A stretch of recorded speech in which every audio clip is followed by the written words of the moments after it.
Shadow Complex will immediately get a lot of people excited because it has a lot in common with some of the greatest games of all time, namely Super Metroid and Castlevania Symphony of the Night.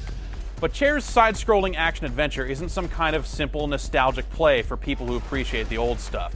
Shadow Complex takes these concepts and drags them into the modern era with great graphics, exciting abilities, and enough little things going for it to make you want to play through it more than once. Where's Claire? Where is she? As the story goes, you play as Jason. He's just a regular guy off to do some simple cave exploring with a girl he just met.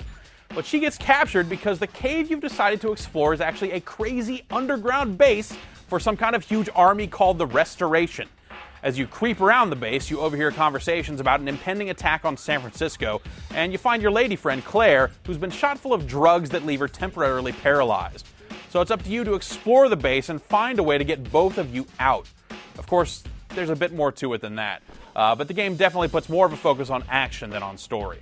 MP50. Nice. The action takes place from a 2D side view perspective and is concerned with navigation.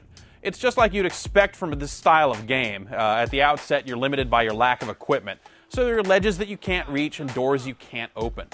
But over time, you'll earn basic jumping abilities like wall jumps, double jumps, triple jumps. You'll also get additional weapons like grenades, a missile launcher, and a foam gun. Each of these secondary weapons can be used to open specific doors, though of course you can also just launch missiles at enemies if that's your thing. The foam gun is especially cool as it can be used to incapacitate enemies or create ledges and walkways.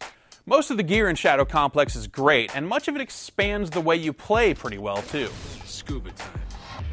Though the underground facility you're blasting your way through is large and complicated, the game can be pretty linear if you follow the bright blue line that tells you where you're going and how to get there.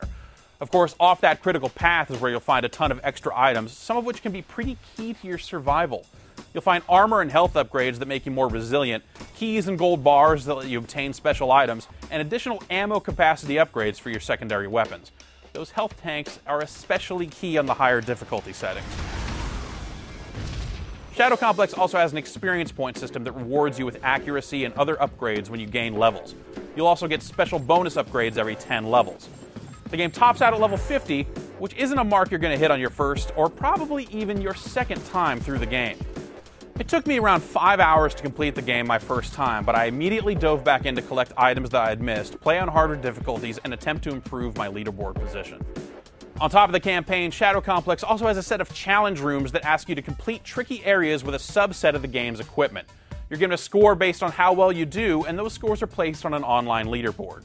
The game keeps track of different campaign statistics too, and as you approach or pass your friends' positions, the game pops out a little reminder to let you know where you stand in real time. It's pretty slick. Just about everything in Shadow Complex is pretty slick, really. It's an extremely well-made game that shows that this style of exploration-based adventure game doesn't need to be filled with the nostalgic thrills of, say, the Castlevania name to work in today's market. It has a level of quality to it that makes you forget that it's a downloadable game. You should play it. You're not stopping me.